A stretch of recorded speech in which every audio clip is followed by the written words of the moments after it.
Hey Internet, what's happening? I wanted to do a little bit of an unboxing video and a review of the Microsoft Surface Pro 2. I'm kind of tired this morning because it's like really early in the morning and I shouldn't be awake this early. But anyway, let's get right into it. People really like unboxing videos, but I'm actually going to go ahead and chintz on the unboxing video because I've actually already unboxed it. So here's the box for the Microsoft Surface Pro 2. You just get the Surface Pro logo here with a big 2 here that you probably can't really see in this lighting. Let me just turn on some kind of an extra light here. There you go. See? 2.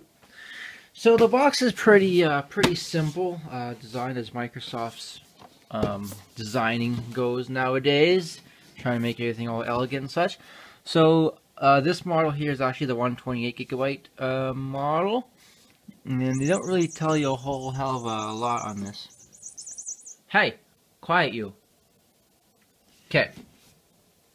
So this model here features a 1.6 gigahertz processor, 128 gigabytes of solid state storage, and 4 gigabytes of RAM. And video memory is nothing to really emphasize at all, basically. So let's crack this open. This just comes off like so. Bah. And then you greet it with a white box that says Surface right there. There's a little tab right here. This just pulls up and bam, that's what you get. So you get the Surface Pro 2 itself, no surprise there. You get the Wacom stylus pen. Duh, got it. You get some books here, just basically a quick setup guide. And then you just have the power brick here. Okay, so from the AC plug end to the actual charger itself, you get about that much length. So, in my opinion, my professional, not really professional opinion, they don't give you enough cable. And then from the charging block itself to the actual Pogo connector, the part that plugs into the actual device itself, you get about that much cable. So, like I mentioned before, the charging block does come with a convenient USB port on there for charging whatever. So if you're at the office, plug your USB coffee pot into that too. So here's a look at the Surface overall. It has a lot of flat surfaces. Pun totally intended there. So yeah, I already threw a screen protector on here just in case you're wondering if it's glossy and stuff. And the reason why I threw a screen protector on here is I don't usually get screen protectors for my devices, but since you're actually taking a stylus and actually scratching and writing on the surface of the Surface, screen protector is highly recommended. Okay, so just going on the left side here, you have your little 3.5mm headphone jack right there. See if I can focus it on some of these buttons here. Can't really get a good angle. There we go. We got your volume rocker up and down. You got the full-size USB 3.0 port there, which is really nice because USB is awesome. You got on the bottom here, you got the magnetic connector here for the accessories, like the keyboard mainly. On the right side here, we have a little port here for a mini display out, so you can get an adapter. Microsoft actually sells mini display port to DVI and VGA adapters, or sorry, HDMI and DVI adapters for $40. But if you wanted to cheap out, you could go with this adapter here. This adapter is from Monoprice and does the same thing. It's a mini display port to DVI. Also works with a Mac, so that's a cheaper option.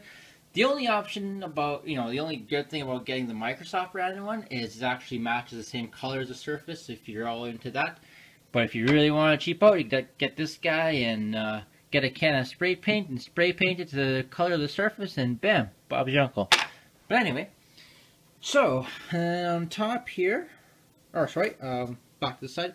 So yeah, mini display port, and then there's the port right here for charging by placing the Pogo connector, power connector that comes with the Surface. Also, when you're not charging the device, this is also a holding spot for the stylus, so it just clips in there, just magnetically clips in there. It's not really in there all that great, like it does come out, but you know, it does the job. The only shitty thing about that is you can't actually store your pen anywhere while the device is plugged in, so yeah, I don't know, it's kind of weird.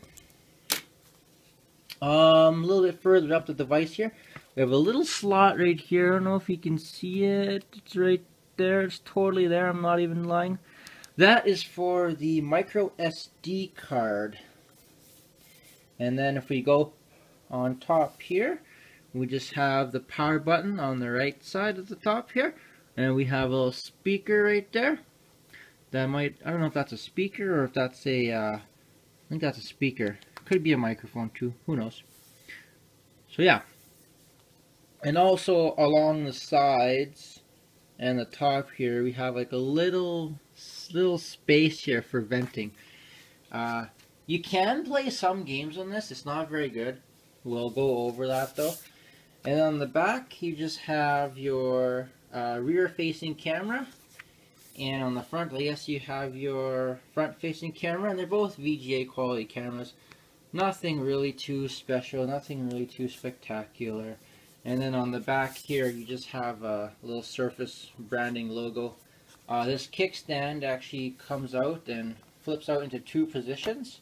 So that's apparently a really good improvement over the last year's model, or the first generation Surface, is that the kickstand now supports 2 orientations. And underneath here, you just have a Windows 8 Pro logo, and the capacity there. So there you go. So there's a computer with angle 1, and there's angle 2. Angle 2 at the 45-degree angle is actually way better for using on your lap. So let's bust right into it. Let's start this up. So I'll give you a real-time startup video. I already have, like, Windows 8.1 is already installed on here, and I already have some applications installed on here. So yeah, well, this is a real-time startup. This is already programs and apps on here, so we'll see how fast it starts up. And oh wait, I'm gonna get a timer here. We'll time it. No, I don't have my phone. Okay, never mind. I'll just count to my head. Okay, so go.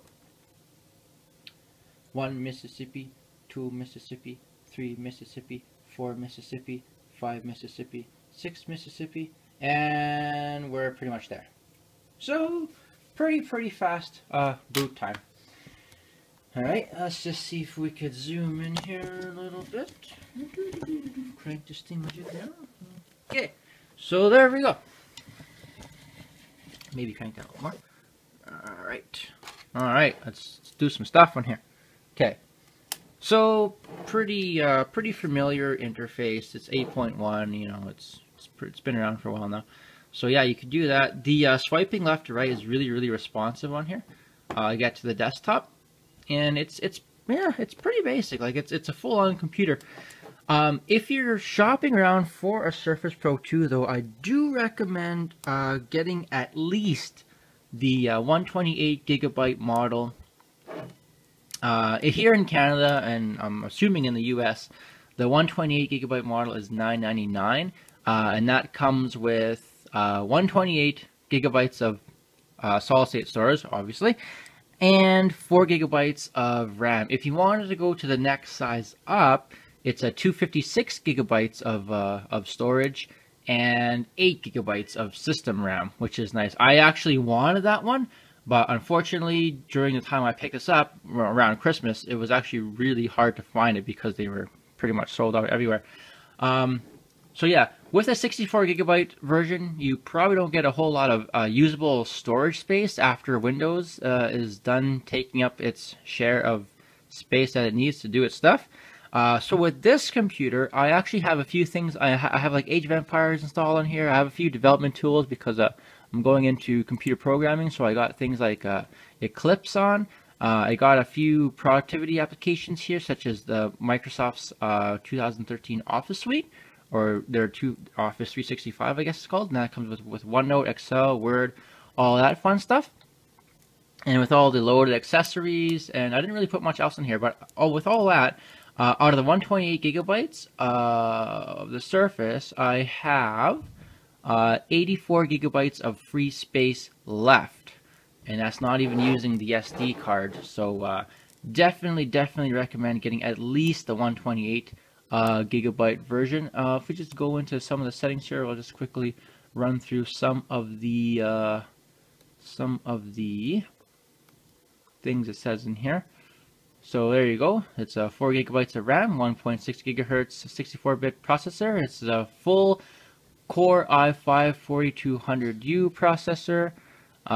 Turbo boost up to 2.3 gigahertz. Other than that, nothing really too spectacular.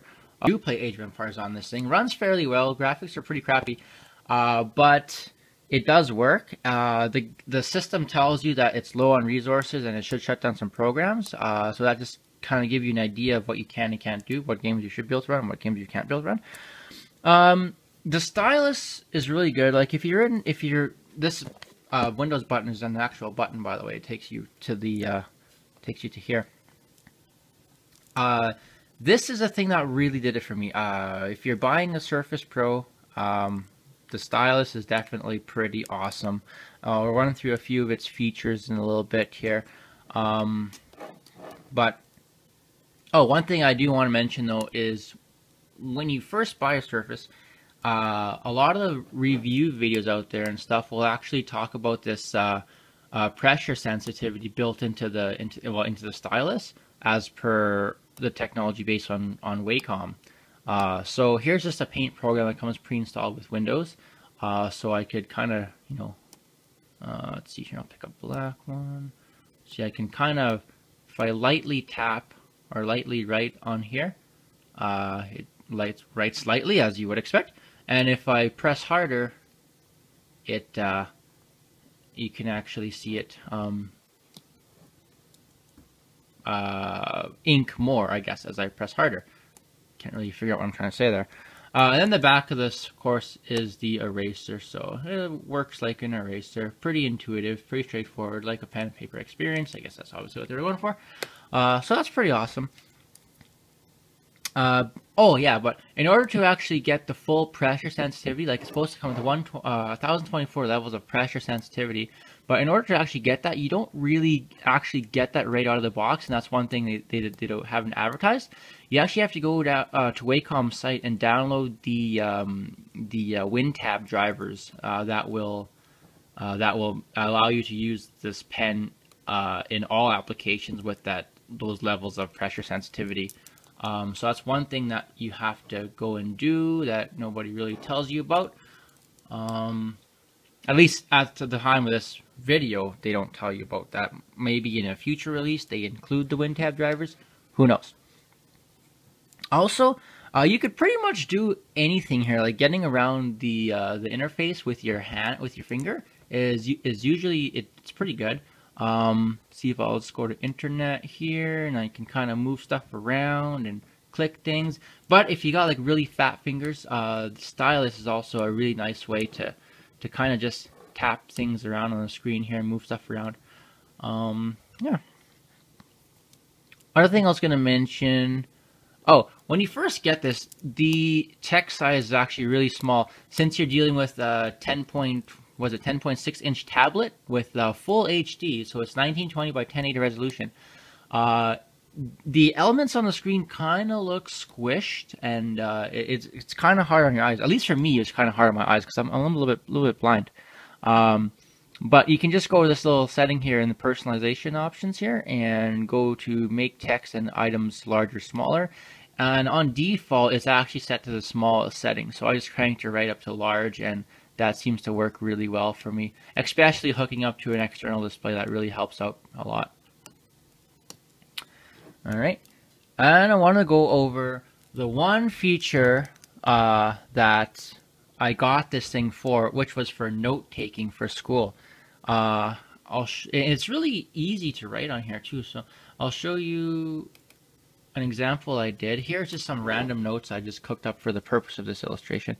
So here's just a PDF of some notes I took, and yeah, see, you can kind of see that it's very, very, very pen and paper like feel.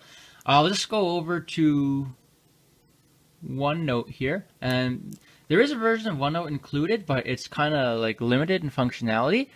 So the best one you want to go with is OneNote 2013, which is a part of Microsoft Office's 365 thing, or get the student edition or whatever edition you want.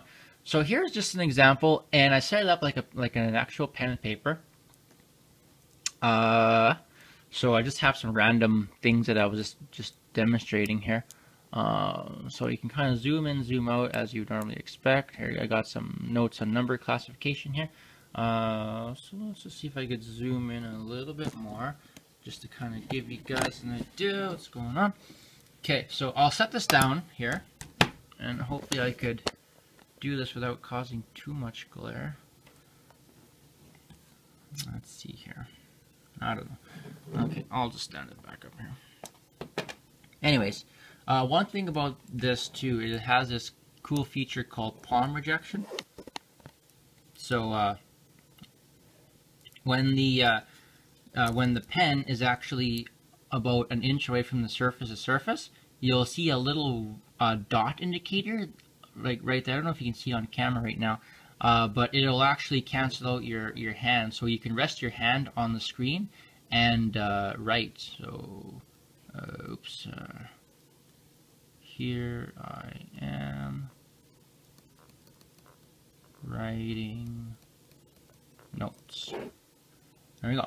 And then the eraser, of course, you could erase it. Oops. There. You have a few options here. So this is the grid paper. Obviously, if you just go to view here, you could change the rulings and stuff. I usually go to the second one in because it's better suited for my needs. But you also have graph paper here too. So if we go into the draw menu, you can go change the color here, change it to black. You can pick the line thickness, whatever. So here, examples. So if I was doing something like a graph where I'm graphing some kind of a, I don't know, say I'm graphing some kind of a function, I guess. I could go, so it's really good to illustrate things like that, and you can mark your axes and whatever. You can make this a lot neater. So if you go into the draw menu, you can actually draw straight lines. So then I'll go into here, pick the line thing, and I'll pick a start point. Oh, it didn't work. Sorry, my bad. Here, line, and you can actually draw straight lines for axes lines and stuff. But so you could really make really nice graphs and stuff, and notes, handwritten notes. So there we go. I'm not going to go over all the features in OneNote. It's a pretty involved program. Another cool thing about this is, so if I'm writing a sentence here too, this is a sentence. So there's my handwritten or written text. You can actually, there's this little button here where it connects to the Pogo connector. Is actually like a right click almost, and you can program this button to do many different things. One thing it does in OneNote is if you can highlight this text here, and then you can go click on that. It brings up this little context menu, and you can go ink to text. Oh, sorry, that didn't work. Ink to text. There, and it actually converts my handwritten thing into a typed actual sentence. And the recognition here is actually very, very awesome. So yeah, it's actually a breeze to write notes on here, which is one of the reasons why I got it. So a breeze to write notes. One other thing I wanted to point out is the keyboard. You have a few different keyboard options here. So if let's go in here, you have the traditional layout here for keyboard, so you can type stuff. I'll just put a thing here. See, types stuff like that. One of the other things I really like is you have a split keyboard too if you're into that, and you have this type of keyboard here too where you can actually write and it'll recognize what you're writing. So I'll just write a new note here. This is a new note, and it's actually very accurate detecting your, oh, except that one. Oh yeah, that's an A. Never mind, that was 9. So yeah, then I can just go insert that. Oh, it was 9. Okay. So if I want to change that, I can just tap that. I can highlight the text here, and it brings it back into this window here. So then I can just cross that out like that. I can put an A in there. There we go. And then I can insert that new thing into there. It's really, really good. So you can use this whole space to write here. One can use this whole space to actually write. Oh, and I'll probably screw that big side. So I can just erase that like that and go right. There, and it's so accurate. And if you miss something like that as a capital C, so obviously it didn't really recognize that because I have really bad handwriting, and that one. So, oh, that one's good. Okay, so for this one I can just go and swipe like that. It'll separate it. I can erase that. I can change it back to a lowercase c. It will fix it. Oh, I put it the wrong way. I can erase that. Put it over here, C. Okay, it didn't really work. Okay, so it's not 100% perfect, but you get the idea. That was a bad example. Anyway, once it's all written, it'll just kind of go back into there. I'll just try one more time because I'm really persistent like that. Nope, it's not going to work. But it's actually really good. And then to erase this whole thing, you can just strike a line through it and it'll erase it. But the handwriting recognition on here is actually really good. Alright, so that's pretty much all I wanted to talk about with OneNote and the digitizer. So I'll just get out of that. I don't want to make this video way too long, so I'll just jump right into gaming on this thing. So let's go ahead and do that. I guess one other thing I forgot to mention here that's worth mentioning is the keyboard. Keyboard. So you have two choices of keyboards. You have the Type Cover 2 keyboard, which is this one here, and the Touch Cover keyboard. The difference between the two, the Touch Cover keyboard, it doesn't feature actual physical tactile feedback keys. It features just regular, just touch keyboard keys. Yes. But this one's way nicer. I personally like it. It's a little bit more money. I think the touch cover, sorry, is $80 and the type cover is $129 depending on where you live. In Canada, it's $129 before taxes. So if you're in the US, I imagine it's the same price. If you're in Europe, it's a bit more because European users tend to get shafted. Okay, and on the back of this, it's actually really nice. It's like a velvety feel to it, I think. I think it's kind of velvet. At least I'm not really sure. Nice. I'm not really sure on materials, but Alex says it's velvet. So it's a really nice feeling keyboard. The keys actually are backlit.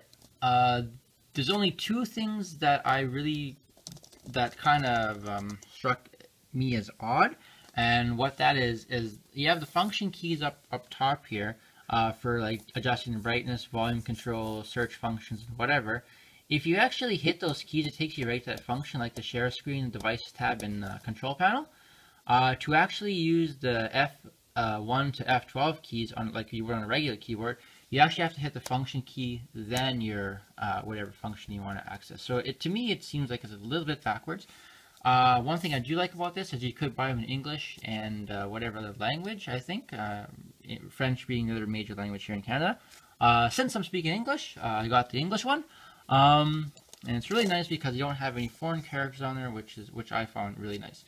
And apart typing speed, you can actually type on here really, really fast. I thought it was going to be a pain in the ass when I initially got it, but it's not. It's comparable to a laptop keyboard, and the typing experience on here is actually enjoyable. The only other thing I don't like about it is the touchpad, or the trackpad, I guess. It doesn't feature any physical keys, so you kind of got to press on them a little bit harder than you normally should. And the tracking part of the trackpad actually feels like shit. Like if you're tracking back and forth really fast on this, you probably hurt your finger. So that's not good.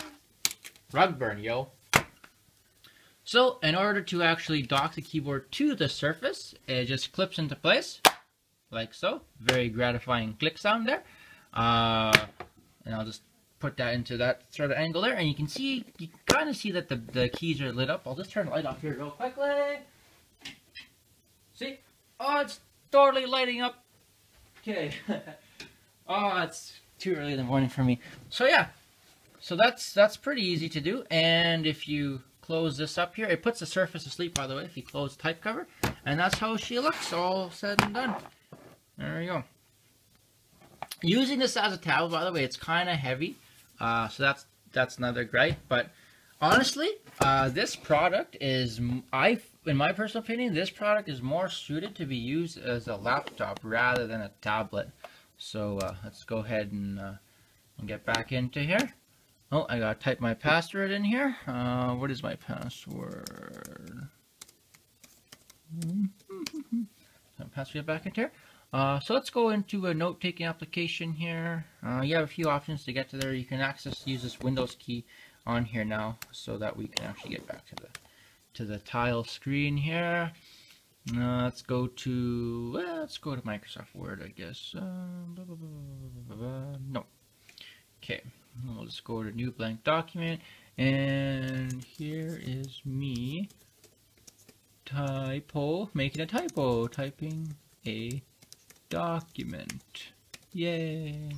So it's actually really, this keyboard is really good to use. I'd highly recommend it. I almost wouldn't get a Surface without the keyboard. Totally need that. So that's a bit of a keyboard overview. Let's get to a little bit of gaming. Like I said, I'm trying to keep this video short, but I'm having a hard time doing that. Alrighty. Game it up. Okay, so I like playing Age of Empires. That's one of the things I like to play.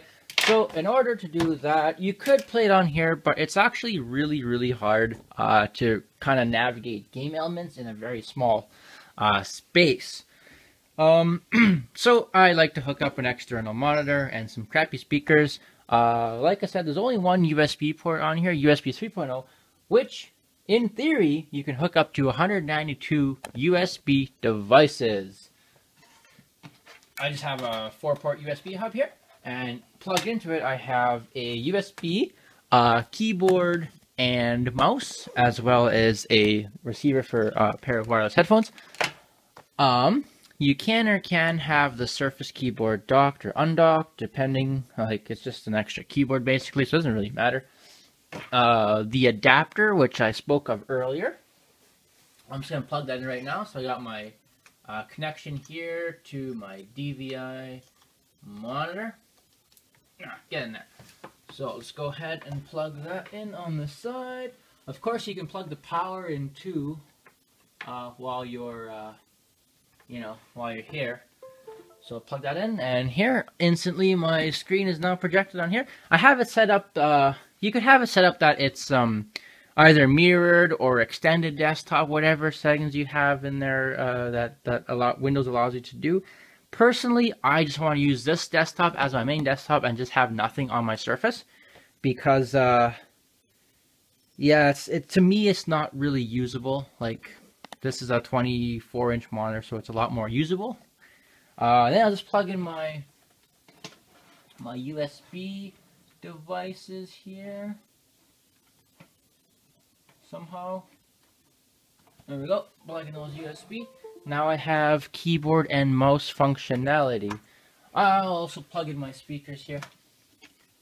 That's one thing to talk about too. The built-in speakers on the Surface are kind of wimpy. They're okay if you're just casually listening to something with the volume crank, but they're kind of puny speakers on there, so you won't get a whole lot of sound out of there. So hit the Windows key here, goes back to my Windows tile interface here, One thing to note is you can scroll through here with the mouse like normal. The digitizer on the Surface is still active even though the monitor is not active or the display is not active, so you can kind of still poke around and do stuff there. So if you can use it as some kind of multi-touch interface as a big gigantic trackpad while your screen is not in use. So that's kind of nice. Alright, let's load up Age of Empires 3.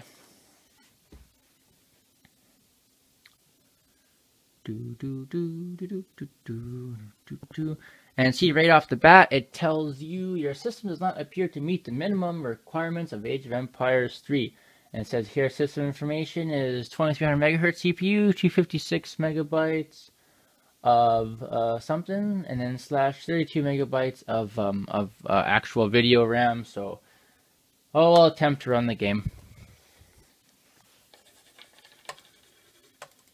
So it does play, like this game is a few years old now, and so it does play fairly well at low graphics.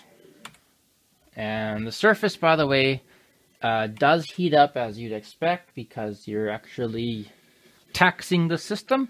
So it does heat up a little bit. It doesn't get to the point where it's like, gonna burn your penis if you set it on your lap or anything. But it does get fairly warm. Nothing really to worry about probably. So I'm just gonna start a LAN game here with myself. Host game. I'll just put a computer in there and I'll go ready, and we'll start the game here.